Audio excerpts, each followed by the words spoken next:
Well, we'll be joined in a moment for more on The Milkmaid by the director of the movie, Desmond Ovbiagele. He's in Lagos. Just looking at the pictures on the screen there, it just looks like a really, really good professional production.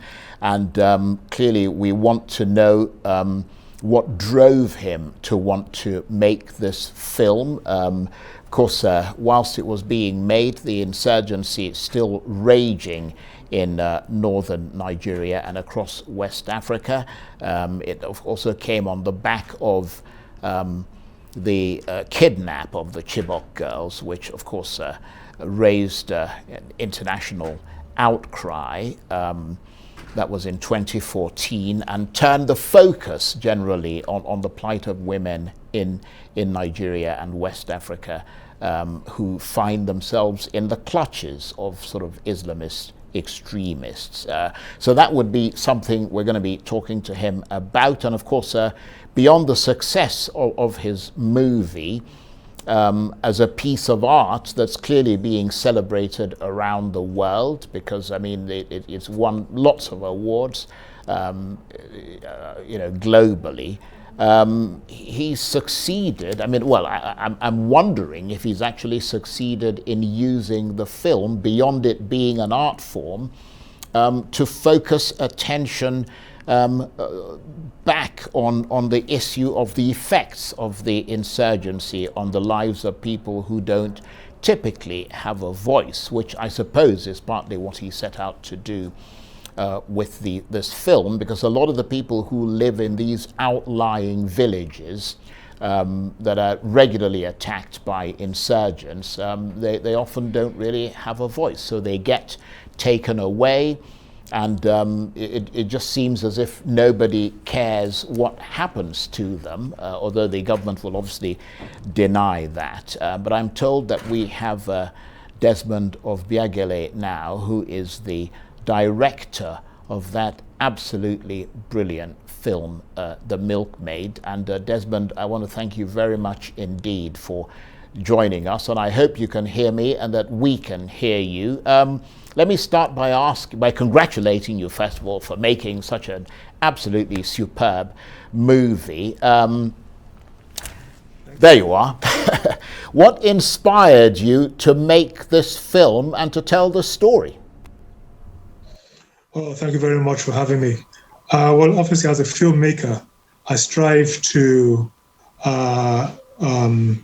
originate projects which speak to circumstances in my immediate environment. I like my film projects to be topical, to be able to speak to certain elements of the society in which we live, and hopefully contribute to some level of insight and understanding of those situations. So for me, it wasn't a difficult decision, particularly given the wide reportage of casualties that were taking place in the northern part of Nigeria, for me to settle on that as a theme for my next project. Well, I mean, to be fair, you couldn't get more topical than that. I mean, that's a big issue that's been on top of the news in Nigeria for many years. But of course, there are different aspects to the insurgency. And I'm wondering whether you were driven by the insurgency broadly itself, or by the global outcry, for example, over the spate of kidnappings, particularly of young women, but now of students and so on, and also possibly by the plight of women in general in West Africa, who find themselves in the clutches of Islamist extremists. Is it some of it or all of it? Well, I mean, I certainly was driven to at least try to use the medium of film to represent the voice of those who can't really speak for themselves. And those are the tools that we have as filmmakers. So clearly, what was going on in the Northeast was affecting, women, children, men. I felt that subsequent to the kidnapping of the Chibok girls in 2014, which raised a lot of international attention, subsequent to that, the attention seemed to have died down and the world seemed to have moved on. Meanwhile, the situation in Australia is still very much raging in the Northeast, with very little attention or succor being provided for the people most affected. So we really did hope that in our little way, our film could help to retrain the attention of the world back on that situation. Well, then I suppose that the question has to be, has it succeeded in doing that? Because, of course, it's found success unquestionably as a piece of art that's currently being celebrated around the world. But has it succeeded, or have you succeeded in using the film to put the attention back on the issue of the effects of the insurgency on the lives of people who, you said in another interview, who don't typically have a voice? I mean, which is presumably one of the things that you set out to do. Yes, well, I think, for us, it's still very much work in progress. As you said, we have been fortunate enough to have some level of critical acclaim in terms of the film, which we're very grateful for. But we need much more than that in terms of various stakeholders involved in the situation, hopefully partnering with us and perhaps even using the film as a tool to raise awareness and to direct efforts and resources to where they're most needed. So I would say that right now we have made some traction, which we're grateful for, but still very much more progress that needs to be made. I've heard you speak about this publicly, but I would like you obviously to respond to it on our program. Why did you choose to make a feature film with a lot of fictionalized parts to it? Because it's a fictional story, even though it's largely based on what is happening. Why did you choose a feature film as opposed to a documentary, which would have been based on the gritty reality of the lives of the people that you're trying to bring attention to? Well, my thoughts is in terms of content. I believe that in terms of distribution, fiction films do tend to get broader play than documentaries. Documentaries definitely do have their niche outlets where they're exhibited and people can watch them. But if a fiction film is done right and manages to get some level of acclaim and support, it can travel, in my opinion, much more widely. So that was definitely our objective in terms of making it a fiction film as opposed to a documentary. I suppose, look at it another way, to make a documentary about the film would be equally fascinating. I don't know if you did that, because I heard that you had lots and lots of challenges whilst making the film, and that in itself would have been a brilliant story. Tell us a little bit about that before we take a break, and if we do take a break, we'll come back and continue chatting about it. Sure. Yeah, no doubt. We're making a film of this nature with very, very serious thematic contents. Very, very, very fairly graphic. And as authentic as possible. So that clearly, was a challenge. Just trying to get people's hearts and minds to understand the vision and to actually realize it, because obviously we didn't make the film in English. We made it in a Hausa language. And then we also shot it not in the southern part of the country. We actually shot it in the northeast. So there are a lot of logistical challenges, a lot of language challenges along the way. But we felt that we needed to strive for as much authenticity as possible. And hopefully we did that. But yes, you're quite right. It would be nice to show the behind the scenes of the film, which I think does tell very graphically what some of what we experienced in making the film. And you said obviously we could see that from the trailer, that the language used in the film is Hausa. Do you speak Hausa yourself? No, I don't speak any elements of Hausa at all. But that's the challenge of filmmaking. We had made a conscious decision to strive for authenticity in terms of the language. It wouldn't have made sense to have the characters in that setting speaking Queen's English. So it needed to be Hausa, and we also needed to roll up our sleeves and get the job done.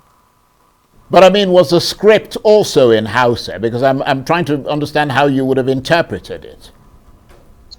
No. So I mean, the script was written in English, and then we had to get a translator to translate that into Hausa and some elements of Fulfulde and Arabic as well. Please stay with us. We'd like to talk with you some more. You're watching the Arise interview. Plenty more still ahead as we continue our chat with Desmond Ovbiagele, director of The Milkmaid. Stay with us.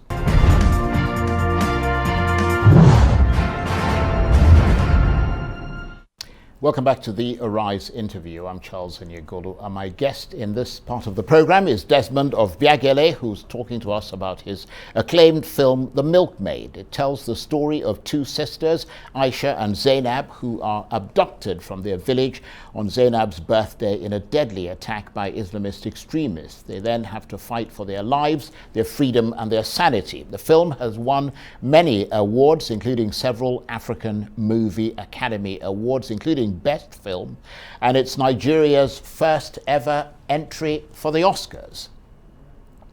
And the director of The Milkmaid, Desmond Ovbiagele, is still with me from Lagos. Thank you very much indeed for staying with us. And you were talking before we went on a break about the challenge of making this film, because I understand that there were some pretty hellish moments in the course of the production. At one point your crew were mistaken for terrorists or bandits and were attacked. Yes, that's correct. It was a bit of a misunderstanding. They were crew bus to join us, who were waiting for them on location and en route to where we were in the northeast. They got apprehended at a checkpoint, and their bags and luggage were inspected, and the security official saw, our costumes and props, obviously for the kind of film we're about to make. And they, I guess, perhaps naturally got alarmed. They were wondering who these young men were. And I think right on the spot of the scene, some locals who happened to be there misinterpreted the situation and actually thought the young men were bandits or terrorists and tried to attack them. So the boys had to be evacuated from that spot and taken into police custody for their own protection. And subsequently they were released, but it was a pretty traumatic time for young men as well as for the rest of us as well. Plus we were trying to resolve that particular situation. Yes, I can imagine. That's why I was thinking that a documentary about the film behind the scenes would be absolutely topplingly brilliant.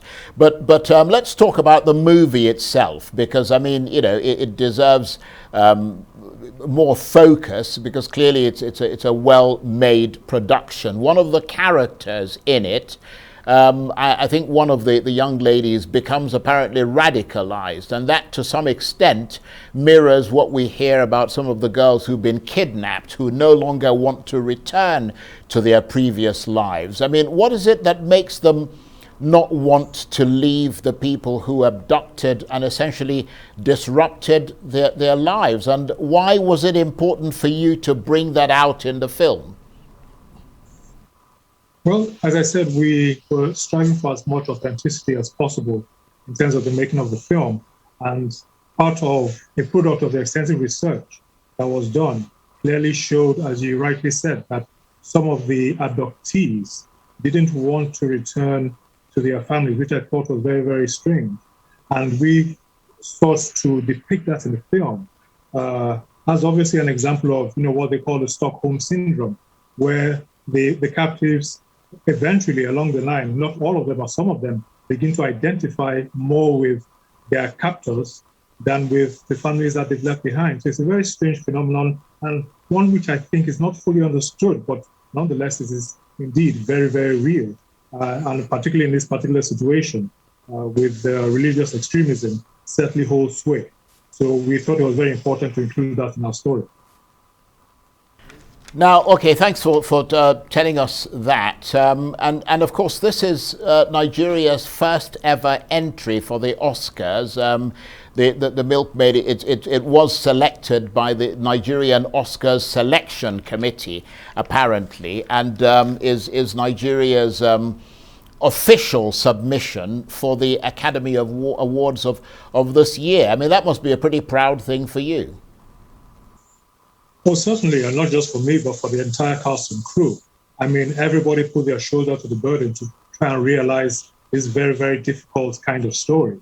And at considerable cost to themselves, we shot for quite a few months in the Northeast, and many of the cast and crew had to turn down other jobs that were meant to have moved on to, just to ensure they stayed behind and completed our film. So to have their efforts rewarded with the nomination to represent Nigeria at the Oscars, certainly I feel very happy, not just for myself, but for the entire cast and crew. But I mean, I'm being told that it's no longer in the running. Is that correct? Or is that a sort of false alarm? No, absolutely, because the Oscars took place a number of months ago in April. So we, the Milkmaid didn't make the short list of films to move on to the next round. But notwithstanding, it still remains, very much a landmark for us as a production.